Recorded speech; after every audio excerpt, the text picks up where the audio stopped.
Hello friends, welcome to my YouTube channel. নমস্কার বন্ধুরা, মঞ্জু রান্নাঘর থেকে সবাইকে স্বাগত। তো বন্ধুরা, আজকে আমি আপনাদের কাছে আবার একটি ভিডিও নিয়ে হাজির হয়েছি। সামনে হোলি পূর্ণিমা। তো বন্ধুরা, আপনারা অনেকে অনেক রকম মিষ্টি বানান, তো এই বোঁদে মিষ্টিটা যদি আপনারা বাড়িতে বানিয়ে ফেলতে পারেন তো খুবই ভালো হয়। তো বাড়ির লোকও খুশি হবে এই বোঁদে মিষ্টি আপনার হাতে খেয়ে। তো বন্ধুরা, আমার পুরো ভিডিওটি দেখবেন, মাঝখানে স্কিপ করবেন না। আমার পুরো ভিডিওটি দেখার জন্য আপনাদের কাছে অনুরোধ রইল। আমার চ্যানেলে নতুন শ্রোতা হলে চ্যানেলটি সাবস্ক্রাইব করার অনুরোধ রইল। লাইক, কমেন্ট, শেয়ার করতে ভুলবেন না। তো বন্ধুরা, আপনাদের ওই সুন্দর আঙুলগুলো দিয়ে আমার এই ভিডিওটি লাইক করে দেবেন প্লিজ। বন্ধুরা, আপনাদের এই একটা লাইকে আমাকে আরও আমার মনের মধ্যে আগ্রহ এনে দেবে যে আমি নতুন নতুন ভিডিও নিয়ে আপনাদের কাছে হাজির হই। তো ভিডিওটি স্টার্ট করা যাক।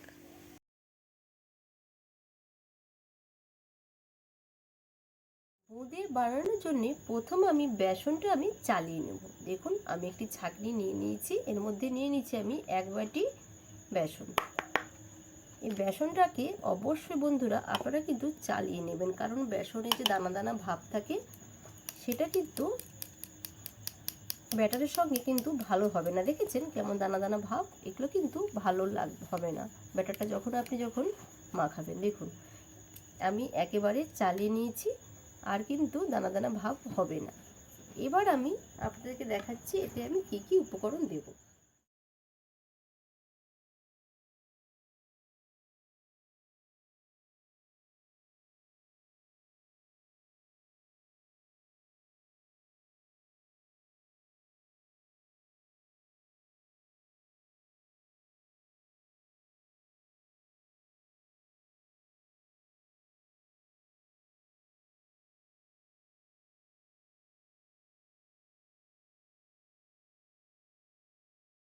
আরও একটু আমি জল দিচ্ছি। দেখুন, সেই বাটিটা পুরোটা আমি দিয়ে দিচ্ছি জলটা। আরও 1 বাটির মতো আমি একটু কম আমি ঢেলে নিয়েছি। এবার এটা আমি অল্প অল্প আমি দেব, একসঙ্গে কিন্তু এটা আমি দেব না। এবার আমি এটাকে ভালো করে আমি ফেটিয়ে নেব। কোনোভাবে যেন দানা দানা ভাব না, দলা দলা ভাব না থেকে যায়। যত ফেটানো হবে তত কিন্তু বোঁদেটা কিন্তু ভালো হবে। দেখুন, বোঁদের কিন্তু ঘনটা খুব মনে হচ্ছে, এতে আরও একটু আমি জল দিয়ে দিলাম।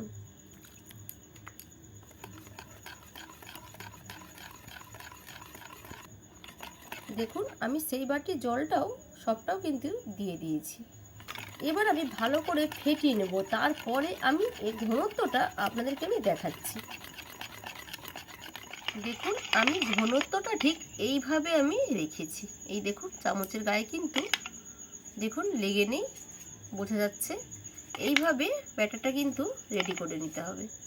এই দেখুন, চামচের গা কিন্তু দেখা যাচ্ছে পাতলাভাবে আস্তরণটা পড়েছে। এইভাবে ঘনত্বটা রাখতে হবে। আমি 5 মিনিটের জন্য এটাকে রেস্টে রেখে দিচ্ছি, দিয়ে আমি আপনাদেরকে এবার ভাজাতে আমি দেখাচ্ছি। মিনিট হয়ে গেছে, এবার আমি ঢাকনাটা খুলে নিচ্ছি, দিয়ে আমি এর মধ্যে তেল আমি গরম করে নিয়েছি। আমি 2 চামচ সাদা অয়েল মানে রিফাইন অয়েল আমি এর মধ্যে দিয়ে দিলাম, দিয়ে আমি আরেকটু আমি ফেটিয়ে নেব।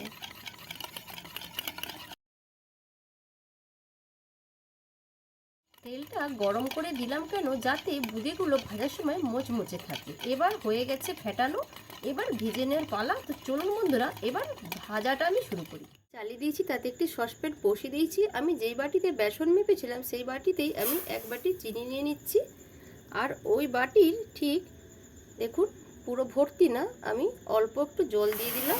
মানে ভর্তিতে একটু বাকি আছে, আমি জলটা ওইভাবে দিলাম, কারণ এটা কিন্তু একটু চটচটে শিরাটা হবে। শিরাটা কিন্তু পাতলা হবে না, তো তার জন্যে আমি বেশি জল দিলাম না, যাতে তাড়াতাড়ি চিনিটা মেল্ট হয়ে যায় আর শিরাটা আমার হাফ হয়ে যায় তরকারিতে। আমি সেইভাবেই জলটা দিলাম। এবার চিনিটা গলে যাওয়া পর্যন্ত আমি অপেক্ষা করব। আমি দিয়ে দিলাম একটি এলাচ, আমি মুখ ফাটিয়ে রেখেছিলাম, এলাচটা আমি এর মধ্যে দিয়ে দিলাম, যাতে শিরাটা খুব সুন্দর গন্ধটা আসে। আমি সেই জন্য আমি দিয়ে দিলাম। চিনির শিরাটা এক পাশে ফুটছে, এবার আমি অন্য পাশে তেল আমি দেখুন গরম করতে বসিয়ে দিয়েছি। তেলটা গরম হয়েছে নাকি আমি দেখে নেব। আমি প্রথম একটু দিয়ে দিলাম, দেখুন ভেসে উঠে গেছে, তার মানে তেল গরম হয়ে গেছে। এবার আমি বুঁদেগুলো আমি ছাড়বো। তেল গরম হয়ে গেছে, গ্যাসের বাতিটা আমি কমিয়ে দিয়েছি। এবার আমি বুঁদেগুলো আমি ছাড়বো।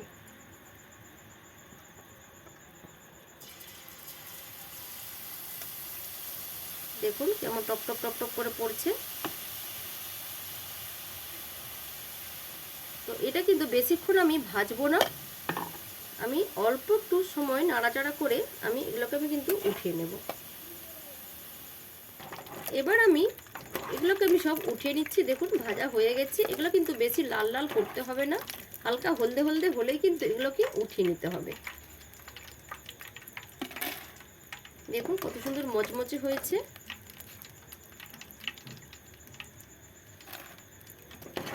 এটা কিন্তু দেখুন হয়ে গেছে। দেখুন এরকম চটচটে ভাব। এবার আমি গ্যাসটাকে বন্ধ করে দেব। এবার ভেজে নেওয়া বোঁদেগুলো এর মধ্যে আমি দিতে থাকবো।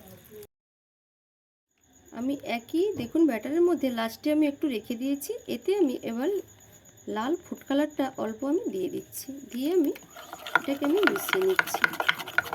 তো দেখেন না বুঁদের মধ্যে লালচে লালচে রঙের থাকে এক একটা, সেই লালটা আমি করার জন্য দিয়েছি। তো আপনারা যদি লাল রঙটা না পছন্দ করেন তো কোনো অসুবিধে নেই, তা আপনারা পুরোটাই হলুদ রঙে বানিয়ে নেবেন। এবার আমি এটাকে আমি তেলে এবার ছেড়ে দেব। এবার লালচে লালচে বুঁদেগুলো আমি ভেজে নেব।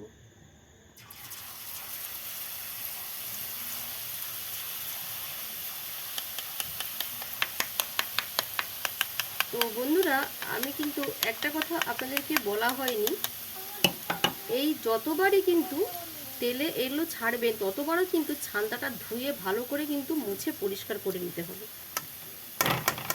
এই টিপসটা কিন্তু আপনারা ভুলবেন না। আমি কিন্তু দেখুন ছান্তাটা এবার ধুয়ে পরিষ্কার করে আবার মুছে নেব।